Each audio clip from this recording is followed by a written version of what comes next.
Earlier this week, more than 100 people took to UMD's campus to protest against the cut of the Deaf Studies minor at the university. In response, UMD held a forum to bring about better understanding of the situation.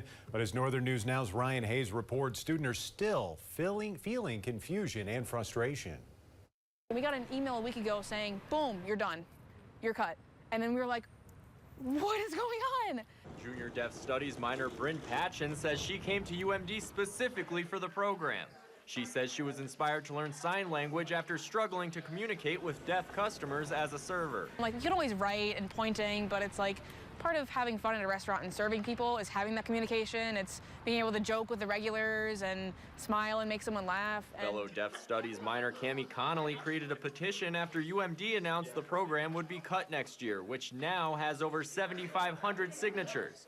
She was also one of the leaders of Monday's protest. So clearly there's a high demand for ASL at this university, but the administration isn't looking at those numbers. They're looking at enrollment rates and declarations. In a letter to enrolled students following the protest, the university said, quote, UMD aims for a strong sense of belonging and an enriching experience in all of our programs. We appreciate the passion and advocacy of the campus community.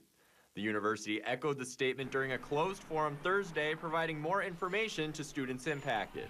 Connolly says during the forum she was told that the minor has seen a decline in enrollment, but she believes it's because students have had trouble declaring the minor. Half of the students within the room had to go physically in person to a declaring office to get help declaring the minor, myself included. Leaving Thursday's forum with more questions than answers, she is still feeling frustrated. But I hope that there's another forum scheduled with administration that can answer our questions and can give us a genuine apology for the miscommunication and how this situation was handled.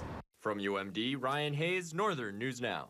It's important to note the students already enrolled in the program are grandfathered in and can finish it. However, UMD administration says final decisions may not be decided until the summer or even next fall.